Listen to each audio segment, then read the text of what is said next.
Good, is recorded. Okay, thank you. Good morning, good afternoon, good evening, everyone. Thank you for coming for the November GoHarn and ICOHIRP webinar. This is, as you know, this is a joint webinar from IDR, GoHarn and ICOHIRP. We have our guest. Let me introduce you. Our guest today is Ankur Singh. Ankur is a lecturer in epidemiology at the Melbourne School of Population and Global Health and a research fellow in neuroepidemiology at Melbourne Dental School.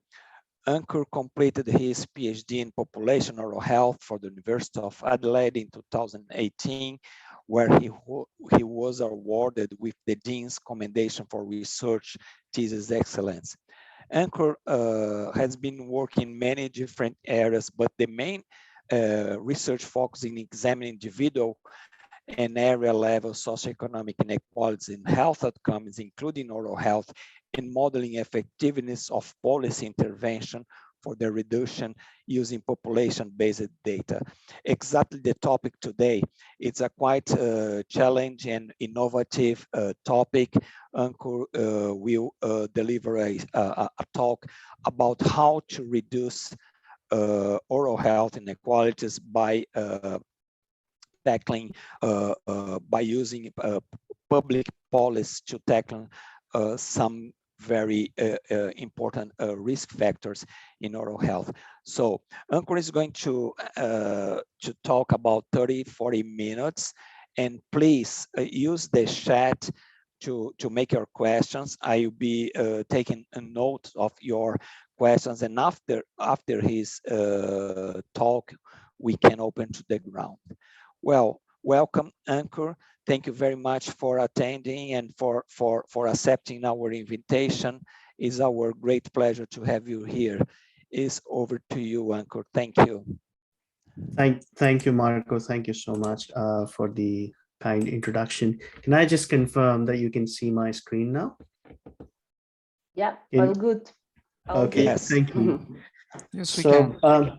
Thank you. So before I begin, I'd like to acknowledge the traditional owners of the land from which I speak today, the Wurundjeri people of the Kulin Nation. And I pay my respect to the elders, past, present, and those emerging. And I also extend the same respect to any Indigenous people who may be attending this seminar today. I've been tasked with this interesting talk around evaluating interventions for their capacity to reduce inequalities in oral health outcomes, and using sort of modeling-based approaches. Before I actually jump into what exactly those methods talk about, I'd like to set the context of what we are operating under now in terms of oral health inequalities. I guess it is relatively well established now that social inequalities in oral health outcomes are widespread. We've used a large number of measures of social position or caste or religion, or sorry, not or social class or ethnicity to examine inequalities or unfair, unjust variations in oral health outcomes. We are also sort of hammering this message home that oral diseases are preventable.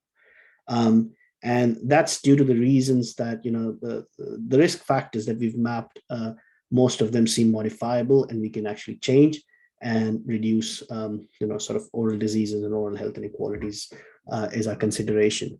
The third bit I feel is very important, because people who are socially disadvantaged or who are experiencing social disadvantage are actually in a double bind, because A, they're experiencing high levels of diseases, but then B, that the oral healthcare is compartmentalized in many countries, which means they also don't get timely treatment when it is needed due to reasons of social disadvantage.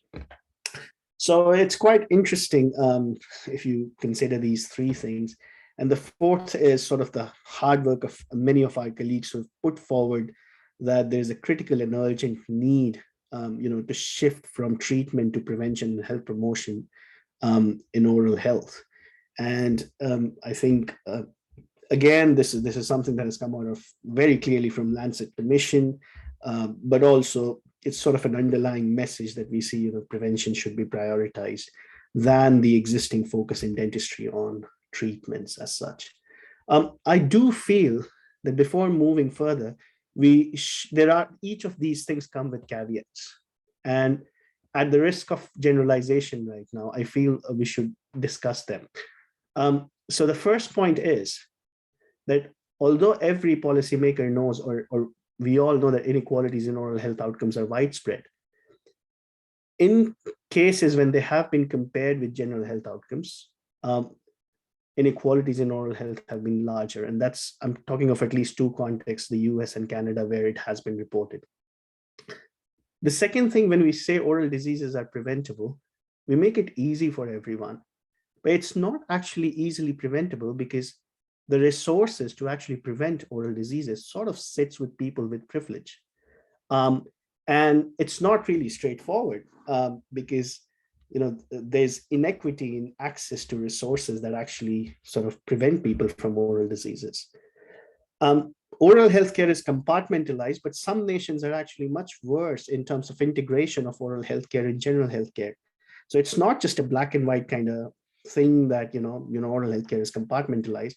There's a whole continuum of integration that occurs, and probably we need to look at more closely at what level this integration is happening or not. And finally, I think while a paradigm shift is needed and the argument is really strong, innovation and funding still lags behind, much behind in prevention compared to when you focus on treatment. I mean, someone I was speaking to yesterday was talking about robotic dentistry, and I was like, wow, exciting, but like how many people will be able to afford that?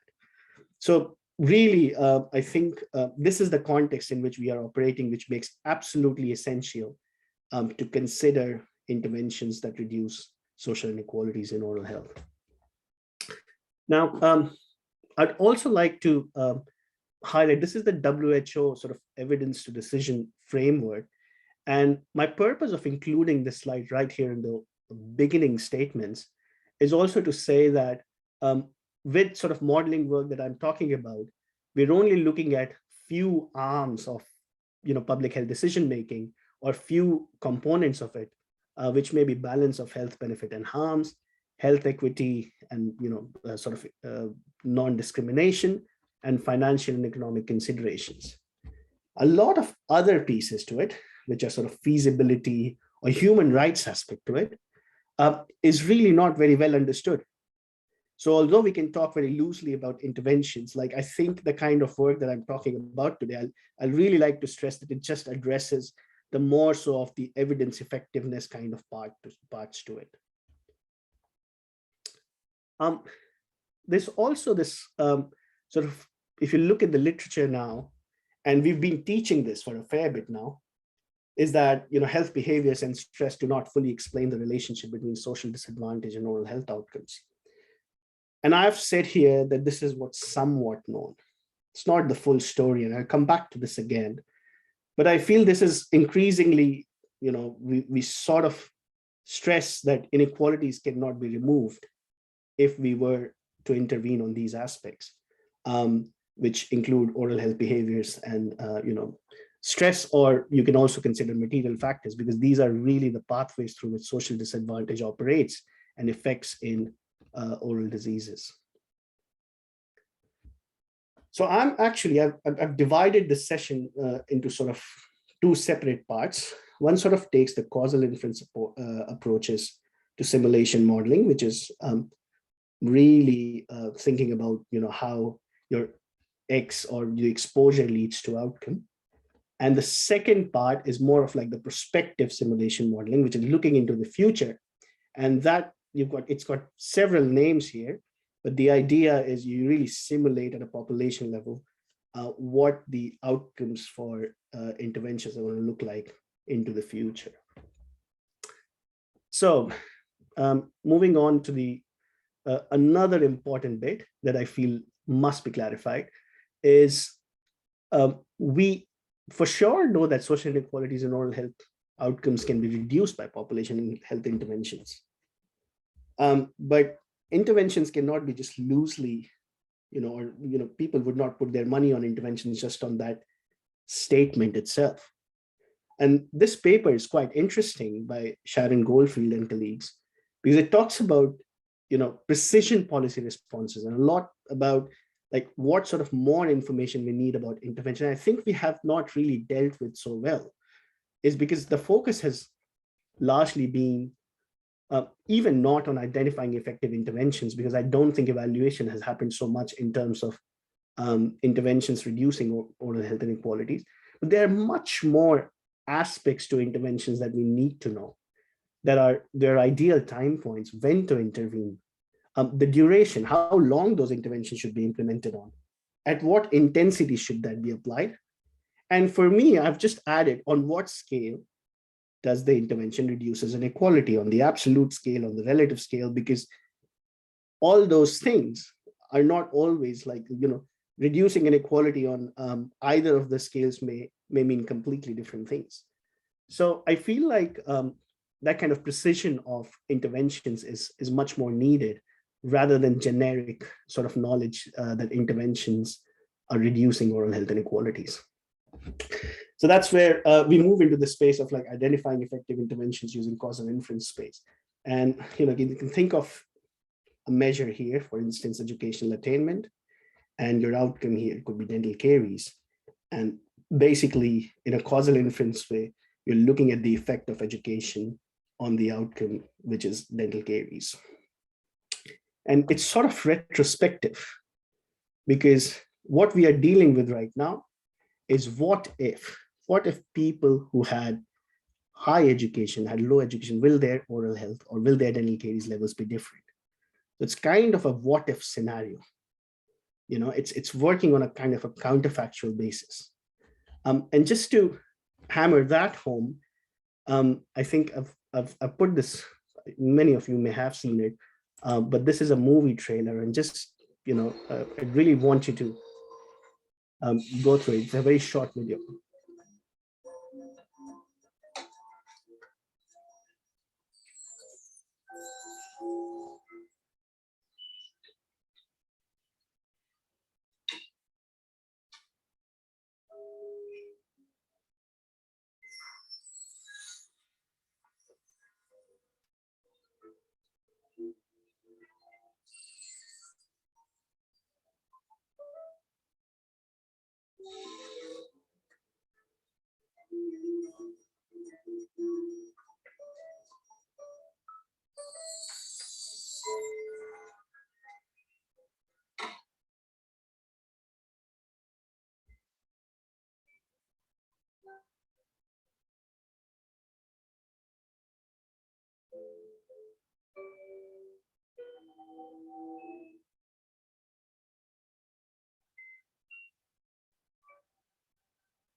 It's really interesting that if you've seen what the outcome regarding actually getting on the train was for her, when the exposure was when the girl blocked her way, and when the exposure was that the girl did not block her way. And actually, to actually make a statement, a causal statement at an individual level, we really need to see both counterfactuals. What happens to someone when the exposure is there, and what happens to someone, that same person, when the exposure is not there. The truth is, we only identify people in one state. Either they are exposed, she would have, in real life, she would have either caught the train or not. You would never know. This was just a luxury of the director to be able to observe what the outcomes were, or create what the outcomes were, if she caught the train or she did not catch the train. So I think it's absolutely critical to be thinking that, why do we have an ambition to estimate causal effect of exposures on outcomes at an individual level when really we can't really see that happening? And that's why I think, to operationalize causal inference, we can only look at a population level, that what's the difference in the outcome when someone has got low education compared to high education. And the property that we use to achieve that is exchangeability. What this really means is basically, people who are highly educated and people who are, have low education are sort of exchangeable to each other on every aspect except for their educational exposure, right? And that you can create at a population level. Now, how do you create that? Randomization is one way. So that is why we keep reinforcing the idea of the randomized control trials are so important. But to be honest, the kind of interventions we're interested in, randomized control trials are mainly not feasible or not the ideal vehicle for that. And that's where a lot of contemporary epidemiology has gained weight in terms of creating or using observational data sets to really examine the causal effects of exposure on the outcomes. So if you were then thinking of if your exposure was education status and your outcome was dental caries, there are at least two opportunities at reducing inequalities. One is a more radical one, if you like, is to offer someone the same level of education as the unexposed or unexposed. Or else you can actually start acting on the pathways through which education status leads to dental caries. So you really have two windows of opportunities, because either you can target the exposure itself, or you can model the effectiveness of targeting the mediator. And both are equally important. And some of these arguments sit really well when you use potential outcome approach or counterfactual thinking in case of ethnicity as an exposure, because you really target on the mediator. You can't really do anything on the exposure front. So some of you who are probably aware of causal inference literature would say he's repeating the same thing. And I guess for me, what is a really striking part of all of this is the language we use, because a lot of times we say, this is associated to that. This is education is associated to that. Actually, there's a big difference, because when you're just looking at associations, you're looking at differences in dental caries levels between people with high education and low education. That's just association, plain simple association. But when you're looking at causation, there's an element of simulation. And that's why I say causal inference by itself is a kind of a simulation modeling approach, because what you are looking at is the dental caries levels when everyone in the population has got high education compared to everyone, and comparing that to everyone when in the population they have low education. So really you're actually simulating the exposure on everyone in the population, and the unexposed group, which is lack of education, across the whole population to look at differences in the outcome. So it's really simulation in a way, right? But there are some really big issues, particularly around literature on social inequalities in oral health, how we've dealt with in causal inference in this space.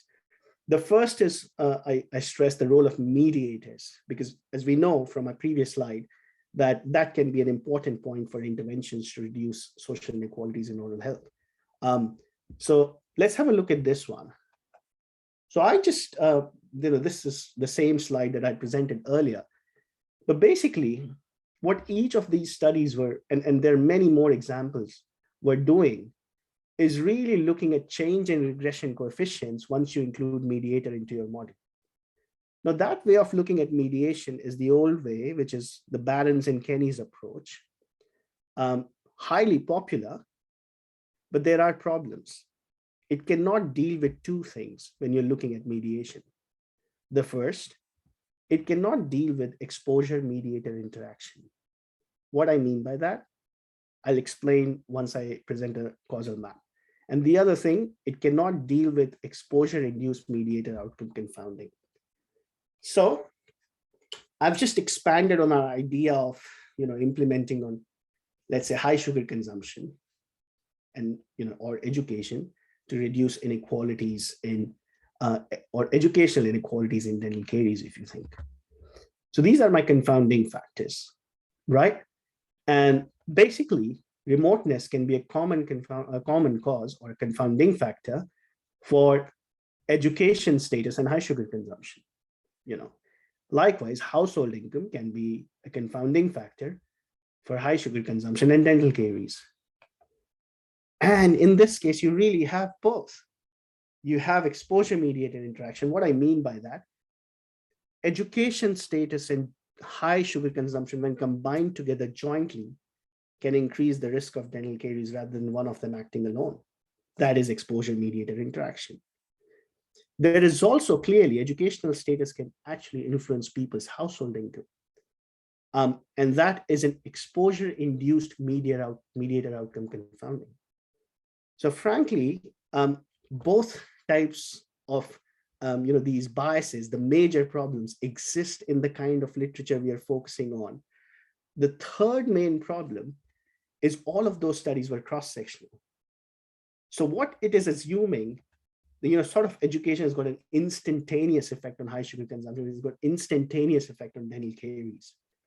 That's not the case. There is obviously some level of temporal lag between your exposure, your mediator, or your mediator and your outcome. So I feel like we're really looking at biased effects unless we deal with this problem clearly about the role of interventions in reducing inequalities in oral health. The second case study is about the issue around confounding, and I say a theoretical effect modification. There's high degree of phishing, particularly around here. So some of you may have seen this paper and discussed it.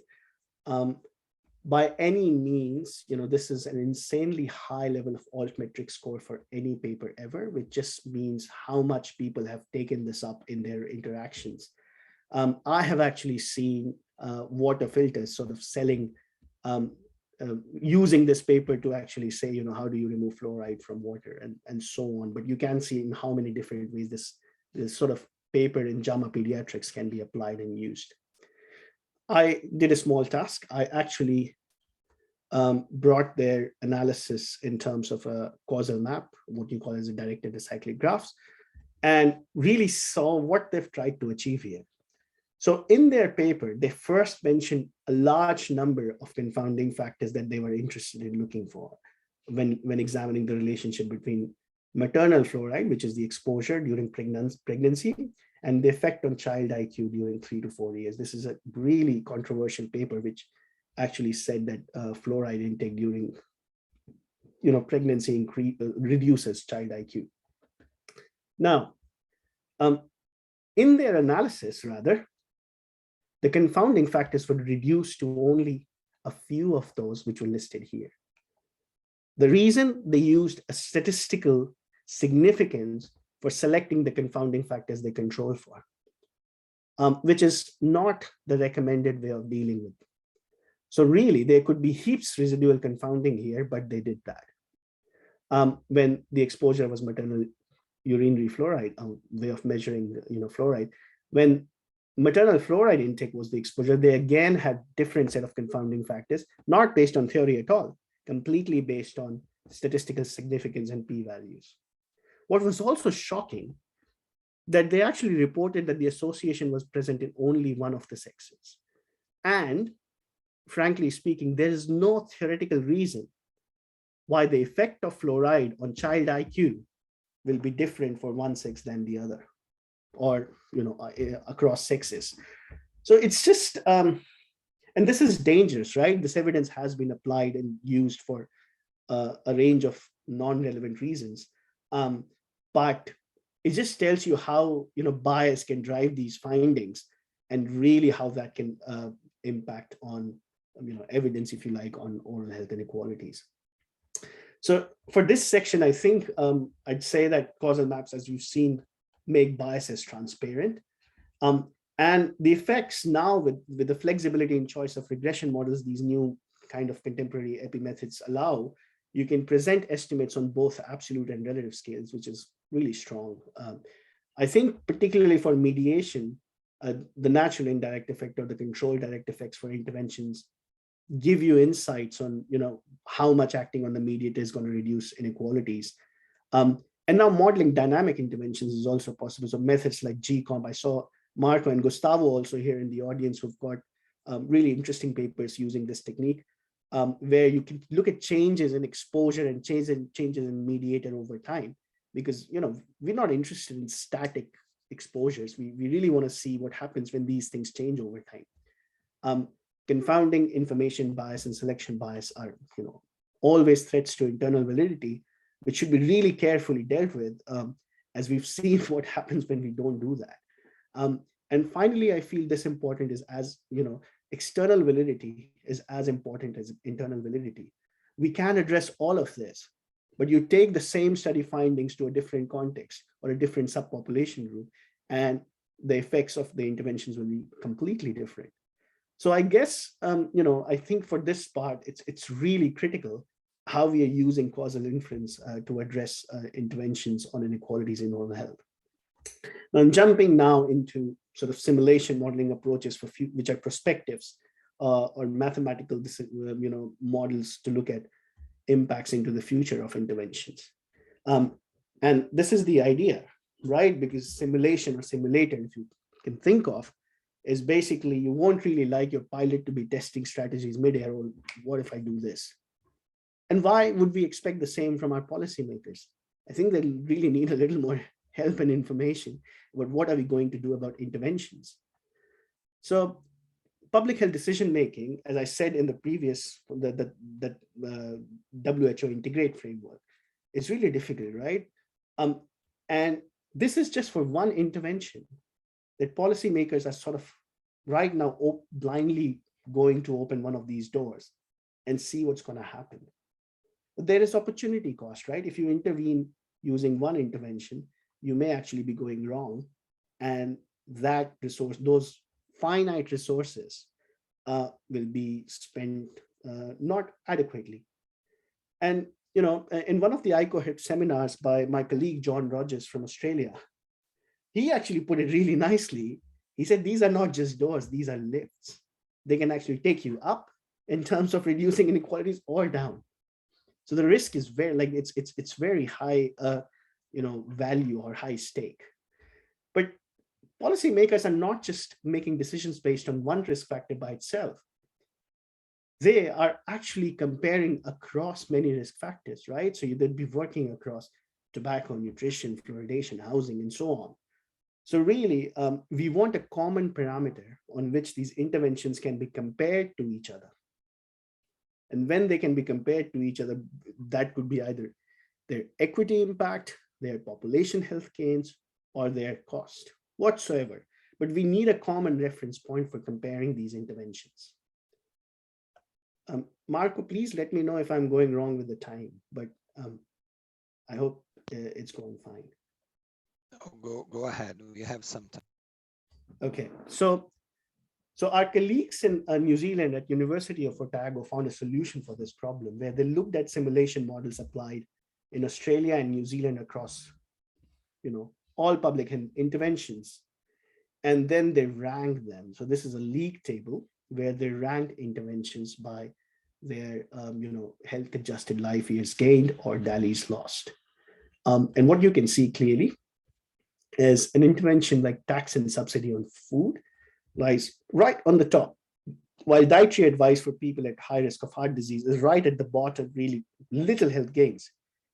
But if you are in the space of, health promotion, you really acknowledge how much effort is actually spent and time is spent around just dietary advice for people at, high risk of some disease. So frankly, this is a really important tool to make decisions about policy or evidence-informed decisions. When I saw all this work, this was my sort of pain, where do oral health interventions rank in all of this? We haven't really dealt with them in a similar sort of systematic manner. So I think it's absolutely important, but although there is some work now which is looking at the overall disease reduction or burden of disease reduction, there is very little to none in terms of the inequity impacts or inequality impacts of these interventions. So just to check that, I actually went online yesterday and, having done systematic reviews in the space of both simulation models in tobacco and a range of oral health outcomes, I sort of implemented this search on PubMed with the specific measures around some of the disease burden, because for some reason it was picking about 3,000 non-relevant articles to begin with. Then when I just narrowed it down, I found at least 265 studies. And I've picked some examples here for that are there. And there's some really positive things out here. First, you'd probably notice that all of them are relatively recent. The second thing is they're actually based on population level interventions, right? So sugar sweetened beverage taxes, fluoride varnish program, or community water fluoridation. The third good sign that I identified was actually some of them being from low middle income countries, including India and Thailand, which was fantastic because, all through COVID-19, I've realized, how less some of these techniques have been applied in lower middle income countries to inform policy. So these were the really positive signs, and I feel like I may not have done this extremely well in terms of capturing what is there. I feel that I can get a sense of what is happening in this space. Some of the negative aspects are there's no attention to inequalities in most of this work. The second problem that I observe is we're only modeling the effects on dental caries or dental outcomes.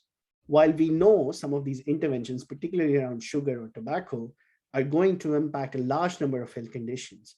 So really, there's an opportunity for collective advocacy if you were actually modeling diseases other than dental caries 2 or perio 2 in those models. So it's a really important thing also from a common risk factor approach that you are actually utilizing that and bringing that to your modeling. So it's a really interesting thing on that front. The third thing I found was that some of these papers were using quality adjusted tooth years as the measure of disease burden. Now, I think they're good. At the same time, they really don't allow comparisons with other health interventions or public health interventions that are not applied to teeth.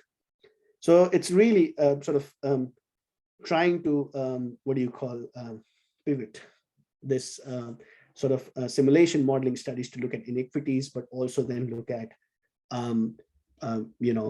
more generally at health conditions. So the way I've done this in the past more so is using a proportional multi-state life table approach, where one of the first steps is to actually create a magic wand scenario. For instance, in Australia, if 40% of adults cannot access dental care due to financial hardship, my magic wand scenario is that everyone would be given access to dental care free of cost. What it does, though, this is the first step that you have to achieve. It actually tells you if there was any intervention around access to dental care, that would be covered in this. So that's the upper bound or the envelope effect. So it's I think a really good starting point to just get an idea of how much effect on a risk factor is going to make a difference. Now, how do we really do it? You have to take this bathtub analogy because, and this reminds me of a water analogy that I read during my master's. I'll share is it's you've got the incidence, which is the inflow of disease, and then the prevalence, the pool of people with existing disease. Some of them, depending on the health condition, they would die, or there would be mortality or leakage from this bathtub. And some diseases like oral cancer, you've got some people improve while there's always remission. So that could be, again, you can think of people stepping in and out of the bathtub, really. So you really create a system of the disease based on rich epidemiological demographic data, all that we've got available. But in a proportional multi-state life table, you just don't do it for one disease. You actually do it in parallel with health conditions, right? And the way you play with your interventions, you actually close the tap on and off. So you actually change the incidence of the disease, and that flows through the system again, right? And through all these diseases, that flows onto the burden of disease, which may be, Daly's lost or Halley's gain. So really, I think this is one way of dealing with this problem of simulation modeling in here. Now, I said about the analogy about the water. It does remind me of Professor Aubrey Sheehan talking about closing the tap rather than mopping the floor to actually, reduce population oral diseases. So this is an example where I've sort of created a model for housing in Australia. And the idea was similar. We had no model that examined any of the housing interventions at all. But just as an example, you can see here that the Halley's gain with eradication of indoor cold is somewhat higher than very individual health education kind of interventions for cardiovascular diseases. But it's also comparable to some of the very specific clinical sort of treatments. So I think this is just to show you that how you can really conceptualize in terms of comparison between interventions once you've got something like Daly's lost as your outcome.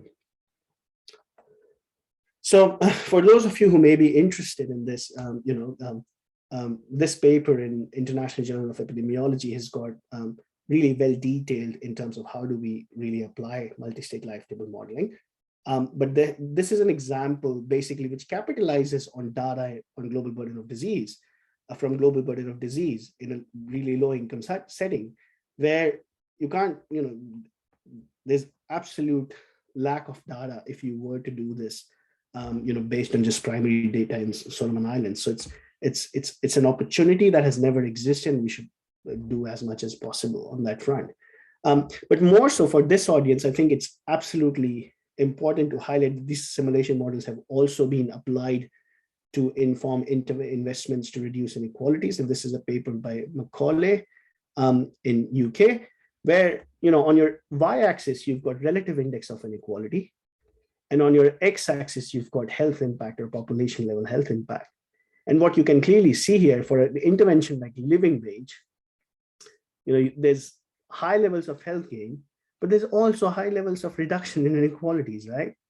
On the other hand, something like an active travel intervention achieves, zero or nothing in terms of health gains, but also it doesn't make a positive impact on inequalities at all. So I think this is sort of the vision to actually go beyond, just modeling, health impact, but actually to start looking at inequalities as well. So my only, sort of caveat with all of this is simulation modeling is not, it sounds fancy and nice, but there are some really big issues that you have to look at. And we did a systematic review of number of, tobacco control is one of the most applied areas of simulation modeling. And some of the findings were really concerning from our review, which was, this particular point that some models assumed, for instance, that tobacco would an intervention would reduce tobacco sort of immediately, and that would instantly reduce the risk of lung cancer, and that would instantly reduce the risk of mortality. Apparently, there's a 20-year lag when someone actually quits smoking and their reduction in lung cancer risk. So that assumption can really play in, and it can really overestimate the effect. So I think it's absolutely key. Like, theory is absolutely key, and how best you replicate theory in your models is absolutely important. Now, we've already dealt with internal validity and external validity issues, but it's particularly of concern in oral health, oral epidemiology literature. Now, I think there's sort of high reliance on capacity to measure health burden or adequately, because a measure like Daly's lost doesn't really capture what a child is going through, bullying due to his tooth loss or their tooth loss. So I think there has to be a lot of improvements in terms of what measures capture disability properly. And one of the more technical issues is, under business as usual, the Halley's across disaggregated strata does not return the same in initial non-disaggregated model, which as an example, you can clearly see that, if you stratify the overall loss in Daly's over 20 years, when you add the Daly's lost at the end, 105 and 322, it actually exceeds what was the observed loss for population. So the decomposition doesn't really neatly take place. And this problem can be addressed and is being addressed methodologically with the literature right now. So in conclusion, I think, some of the more important things I'll focus on here is epidemiological assumption inputs are key to realistic simulation, and methods are being developed now to actually examine, Halleys by SES, decomposing Halleys by SES. One of the more important things, if you've really got rich epidemiological data according to your, different strata of social position, you don't really need to worry about disaggregation. You can actually model each of them as a completely separate cohort. So that's what has happened in New Zealand with ethnicity, for instance. There's very rich census-linked data on, disease on Maori and non-Maori people there. So in the end, I think I really like to stress that sometimes well-intended interventions do not reduce social inequalities in health outcomes. They can actually increase it. And this was a paper, and some of my Iranian colleagues have pointed issues with this paper, but I guess it's well known that some interventions that focus only on health education may actually increase inequalities rather than reduce them. And that's why I feel like evaluation of intervention impacts on inequalities in oral health is crucial. And again, just leaving you with the context we are operating in and what sort of tools this kind of thinking offers us to deal with the evidence or the problem in hand. So with that, I conclude my talk. I'd be really keen to hear feedback or questions. Thank you so much.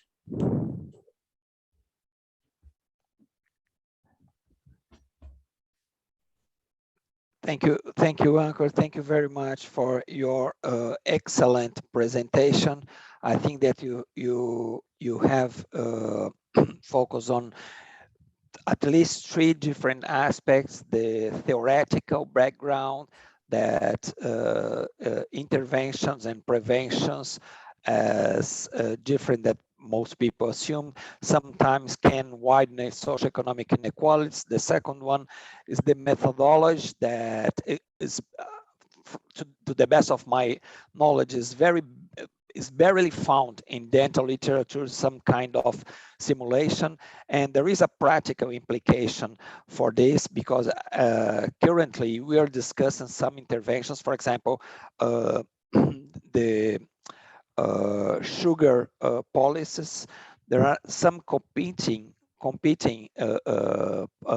proposals, for example, food labeling, advertisement, taxation, and this is really interesting and have a clear practical implication. What's the best approach to tackle simultaneously the burden of dental disease and oral health inequality? So you touched in some very important aspects that is barely found in dental literature. So we have some questions from our colleagues and some acknowledgement of our presentation. Great presentation. We covered a lot and much to think about. This is from Sarah. Nigel, great presentation, Ankur, really engaging, clear for a non-epidemiologist, great potential for policy influence. So I have some, and Habib also very encouraging presentation to see that this field of research is finally gaining traction in oral health research. That's my point. I think that you brought some very interesting topics, and before make my question, let me, Richard has put his hand up. Richard, please. Thank you very much, Marco, and congratulations, Ankur, because it's a really interesting presentation. It's not an easy presentation because it is complex, and I do struggle to understand all the detail, but that's more my limitations than your presentation. But I suppose one question I have, excuse me, is I can see the great opportunity of what you're proposing. So that's brilliant. I suppose my one question I have is to enable this to come up with any meaningful results, we need estimation of effect sizes of different interventions. And as you rightly point out, that is quite challenging, especially in terms of across socioeconomic gradient, etc. So what type of data do you use if we were moving forward with this on different interventions that would be an accurate estimation of the effect size of the intervention and how that would vary by socioeconomic position? Thank you, Thanks, Richard. Richard. We, Ankur, we didn't talk before, but this is my question to you as well. And in addition to Richard's question, Ankur, I would like to amend what's the role of context, given that you need to choose some effect or associate measures to simulate the different interventions. But these interventions may vary across different contexts. Please, could you make a comment and respond to Richard's question as well? Thank you. Thank you, Marco. I think I'll say the natural progression one would like is to do primary research, get the causal effect estimates well, and then use that in the simulation model, right? But that's not, that's always not possible. I think in the latter half, the simulation modeling approaches that I was showing, really, what we rely on is the work that is already done. And you do a judgment based on the quality of the evidence. And that really decides how much uncertainty you place on these estimates that are going in. So really, it's not just saying that, you know, it will lead to a double fold effect. It operates in a huge uncertainty, and you be explicit about that, because honestly, you in this sort of work, you can't really pinpoint and say magically this is going to happen if you do this. You actually provide the policymakers a range, and these are the range of possibilities, and that sort of guides their decision making. So I think on my response to the question regarding what sort of effect estimates you use, or you really rely on the kind of evidence is there on a specific research question that you're interested in.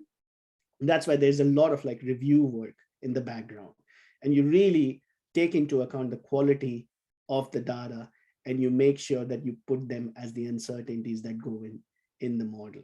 So that was one thing. On the other hand, regarding that specific question on what we can do around inequalities, there are ways. So one thing is like across the stage, from exposure to outcome to disease burden or the risk factor, you know, you've got so many stages. One of the things that ties together is the relative risk, right? So the relative risk may differ across different social positions, and that's the minimum information that you need. But if you don't have that, then it is problematic. But the best scenario is you've got all data for each strata. The minimum most scenario is you really need at least the relative risk that is different according to different social positions. I hope I've answered that, Marco.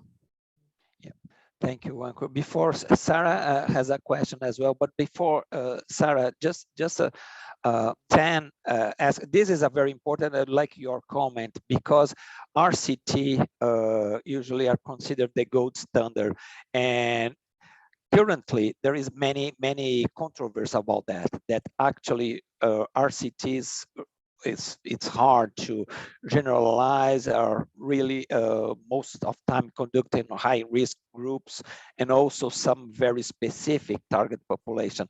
So could you comment about the use of observational data and even as a superior study design as RCT, yeah, contrary of the most common sense? Yeah, to my understanding, RCTs, you know, let's say without intention to treat, have confounding. It's as easy as that. So when there is problems with implementation of RCTs, they can be biased as well. So there's no like gold standard in terms of study designs. I think you really have to see what is fit for purpose. And I guess particularly large cohort studies, which have got, you know, population that represents a large number of sections of the society, that is really thinking in terms of a target trial, that where am I going to use this effect that I'm estimating, and where that will be applied, just trying to map that. And I think cohort studies provide you much better opportunities to deal with that. And there are innovations in the space of cohort studies as well. There's data linkage, right? So again, trying to use admin data for that purpose. So I think RCTs are probably good for some things, but not everything. And particularly with the kind of interventions we are interested in, I don't see that we'll have RCTs of that scale. So we have to use observational studies properly. Of course, there's a risk of bias, and you have to be explicit about them. You have to do your bias analysis. You have to be very clear in what uncertainty you're making decisions. Thanks, Ankur. Sarah, please. Thanks, Marco. Hi, Ankur. Great presentation. You covered so much ground there. Really interesting. I've been interested in simulation modeling for a while, so I completely get where you're coming from. Tom Broomerhead and I have been doing quite a lot of agent-based modeling, which I personally love. But what we found in that work is, and this kind of speaks to Richard's point, is it's all about the data and the quality of the data that you're plugging into the model.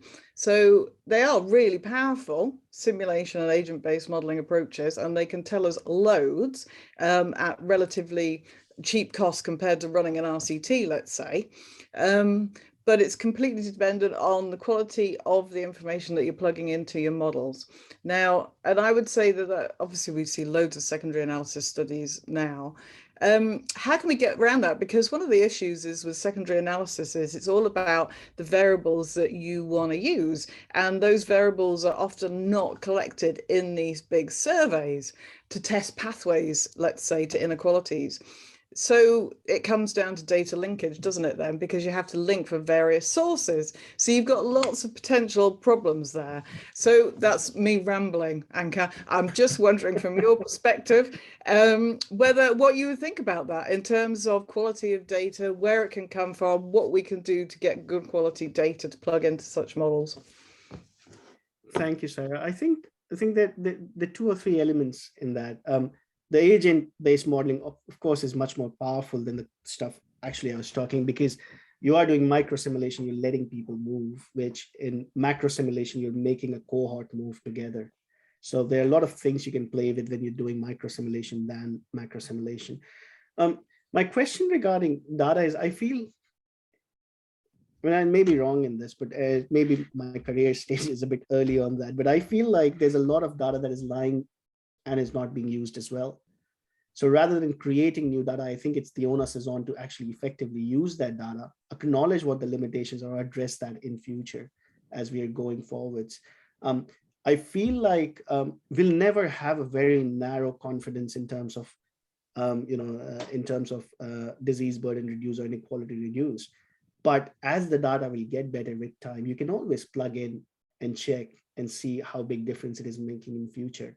So I feel like you have a starting point with using the existing data, but all in for really trying to improve the quality of data being generated, or innovation in how data is being generated is the real answer in my thinking. I mean, for instance, I'll take an example of people with disability.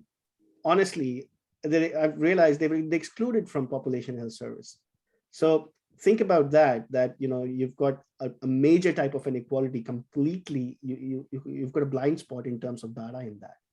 So that's what I feel like. Solutions will only come from data linkage for that, rather than primary population-based surveys. Thank you, Ankur. So we have only 5 minutes. We have one comment by Peter. Excellent, Ankur. The data derived from existing literature tends to be from high-income countries, which itself is a risk inequalities. We have two questions regarding the methodology, and also a question by Habib, more specific to policies. The methodological questions is I'm going to read it is what kind of simulation model you use to simulate the oral health inequality? Is it system dynamic models? And then how did the causal map come from? Literature review, group modeling, build, or other? Could you address this? And also the question by Habib.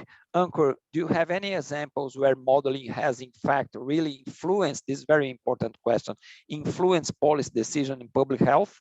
we see in the pandemic there is a considerable doubt, if not mistrust, in modeling effects of intervention, particularly when different scientists come to different projections which are hard to understand for lay people. Could you make these final comments? And unfortunately, we don't have time enough to respond the rest. Thank you so much, Ankur. Thanks, Marco. I'll start from the latter. And I'll say probably we're living in the age of COVID-19, where it's become absolutely clear, at least in the context when I compare Australia and India, I see that a large number of policies in the beginning in Australia were really driven by modeling outcomes by the Peter Doherty group. And it's very clear that at least having that evidence-informed path compared to completely acting blindly and borrowing interventions, for example, really closing down borders or not letting people move in Indian context, which was sort of a Western kind of interventions. I feel like that yes, the modeling work really helped in Australia. The other point about people actually having different kind of projections from their models is an important one as well. And I feel like it's really hard to communicate to public as well, as you mentioned.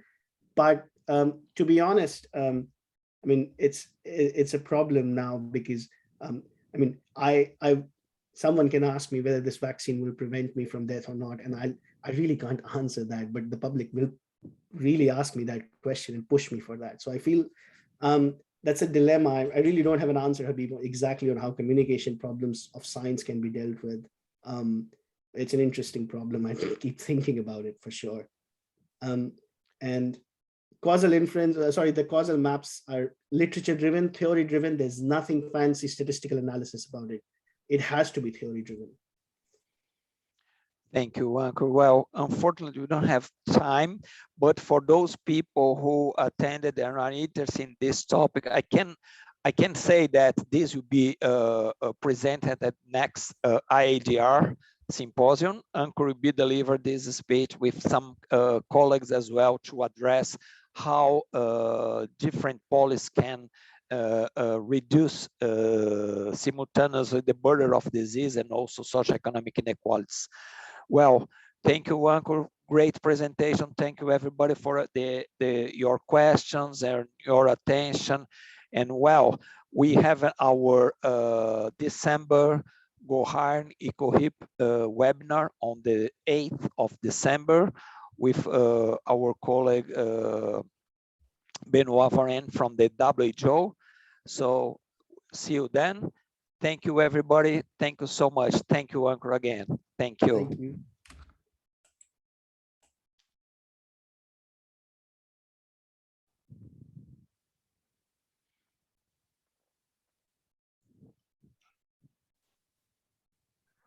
Thank you, everybody. Thanks, Carol. Thanks.